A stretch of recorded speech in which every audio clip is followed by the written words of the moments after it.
যে আমেরিকার Donald Trump এক সপ্তাহ আগে বলেছে আমি শপথ নেওয়ার পরে গাজা আর ফিলিস্তিনকে জাহান্নাম তৈরি করব, এই হারামখোর শফিকুলকে বলছি তুমি কোথায় ছিলে, খবর দেখোনি?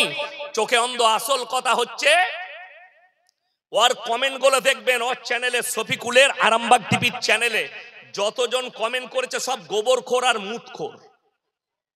আসল কথা ও হারামখোর তো গোবরখোর মুতখোর। তোর যদি হিম্মত থাকে আমার সাথে বস, আর যদি বাপের হিম্মত থাকে আমার সঙ্গে চ্যালেঞ্জ লাগ, তোমার মুখে ট্যাপ লাগিয়ে দেব। তুমি যে দালাল পশ্চিম বাংলার মুসলমান দেখে নিয়েছে, তোর নিজের কমেন্ট গুলো তুই পড়, খালি গোবরখোর আর মুতখোররা কমেন্ট করেছে, একটা মুসলমানও তোকে ভালোবাসে না। সবাই জেনে গেছে তুই মুসলমান নস। আর আমি বলছি এ মুসলমান যে ভাববে ওকে তার ঈমান চলে যাবে ওকে মুসলমান বললে। আমি ইয়াসিন ফতোয়া দিলাম, কোন বাপের বেটা মৌলবি থাকলে আমার সঙ্গে চ্যালেঞ্জ নিতে পারে। আপনারা কি মনে করছেন মুসলমান ঘরে জন্ম নিলে মুসলমান হওয়া যায়? ভুল কথা।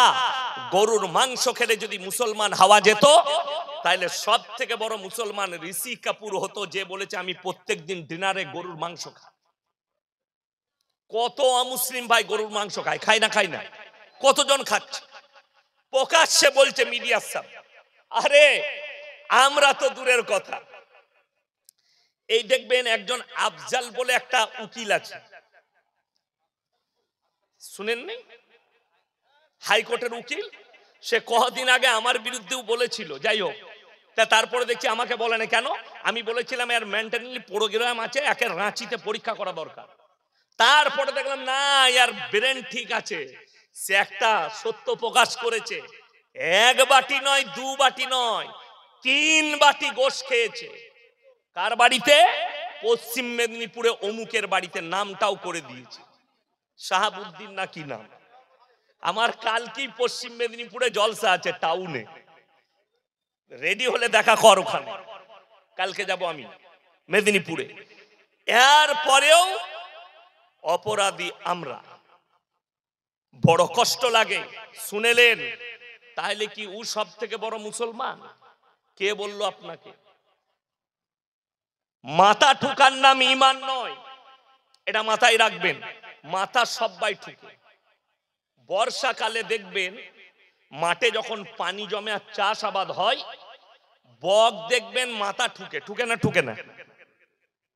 ওই বগের মাথা ঠুকা দেখে কোন লোক যদি বলে শালা বগটা নামাজ পড়ছে, তাকে পাগল বলবে না? বলবে না। বগ কিন্তু নামাজ পড়ার লেগে মাথা ঠুকেনি, ও মাছ খুঁজছে ঠুকে ঠুকে। এই বগের মতো মাথা ঠোকা মাল আমাদের মসজিদে গাদা আছে, আছে না নাই? তা না হলে মসজিদ থেকে, মসজিদের দরজা থেকে কখনো জুতো চুরি হয় জুম্মার দিনে? তার মানে কি নামাজিরা চোর? না, চোর নামাজি সেজে আসে, নামাজি কখনো চোর হতে পারে না। প্রকৃত যারা ইমানদার, যারা মুমিন, তারা চোর নয়, চোর নামাজি সেজে যায়। ওই জন্যই তো আমাদের দেশে, আপনারা সবাই একবার হাত তুলে বলুন তো, আমরা সবাই কোরআনকে সবাই বিশ্বাস করি না? করি না? সকলে জোরে বলুন ইনশাআল্লাহ।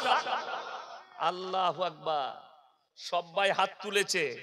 আর আমি এই মহেশনগরে প্রমাণ দিয়ে যাব যে আমরা হাত তুলে বুক ফুলিয়ে বলি, মুখেতে স্বীকার করি, আল্লাহর কোরআনকে বিশ্বাস করি। আল্লাহর কসম খেয়ে বলছি, পৃথিবীর যতগুলো মৌলবি, মুহাদ্দিস, মুকাররির, মুফাসসির, সাহিত্যিক, জ্ঞানী, মনীষী, যারা যতগুলো কিতাব লিখেছে, কেউ তার কিতাবে লিখতে পারেনি আমার কিতাবে কোনো ভুল নাই। ঠিক বললাম না ভুল বললাম? কেউ লিখতে পারেনি। কিন্তু আল্লাহ রাব্বুল আলামিন রাসূলের কাছে কোরআন মাজিদ পাঠালেন, আর তার প্রথমেই বলে দিলেন যালিকাল কিতাবু লা রাইবা ফি, আমার এই কোরআনে বিন্দুমাত্র সন্দেহের কোনো অবকাশ নাই। জোরে একবার বলুন সুবহানাল্লাহ। আপনি যদি এটা বিশ্বাস রাখেন, আপনার যদি ইয়াকিন থাকে, বিশ্বাস থাকে, আমি এখানে প্রমাণ দিয়ে যাব। আপনি হাত তুলে বললেন, কিন্তু আপনি কতটা অস্বীকার করেন? সবাই একসাথে বলুন তো, সুদ খাওয়া হালাল না হারাম? সত্যি বলছেন তো? এরপর আপনারা বলুন আর না বলুন, আমাদের মৌলবীরও কথা নয়, মুহাদ্দিসেরও কথা নয়। কোরআনে স্পষ্ট আছে ওয়াহাল্লাল্লাহুল বাইয়া ওয়া হাররামার রিবা, সুদকে হারাম করেছি, ব্যবসাকে হালাল করেছি। জোরে বলুন সুবহানাল্লাহ। ব্যবসা হালাল, সুদ হারাম। তার মানে এই চাপড়া থানা, এটা চাপড়া থানা পড়ছে মনে হয়, তাই তো? চাপড়া থানা, ওই পাটটা পেরিয়ে গেলেই নাকাশি পাড়া, তাই না? নদীর পাটটা। আচ্ছা আপনারা বলুন যে এই এলাকায় একটাও তাহলে সুদখোর নাই? কোরআনে হারাম। এই মজমাতে অনেক মাল বসে আছে, ঠিক বললাম না ভুল বললাম? হ্যাঁ, এই সকাল বেলায় চায়ের দোকানে ওই মাল কটায় আমাকে গাল দিবে, ওকে আবার দাওয়াত দেয় বাজে হুজুরবে, ওই মাল কটা গাল দিবে। তোরা গাল দিলে কোরআনের আয়াত পাল্টাবে? পাল্টাবে না। রাসূলের হাদিস পরিবর্তন হবে? হবে না। এটা আমাদের ভাষা নয়, কোরআনের ভাষা। তুমি বলছো কোরআনকে বিশ্বাস করি, কোরআনে সুদকে হারাম করেছে, যে লোকটা হারাম জানার পরে সুদ খাচ্ছে, ই আল্লাহর সঙ্গে যুদ্ধ ঘোষণা করলো না করলো না? কথা বলেন, করলো। সেই লোক মুমিন থাকতে পারে?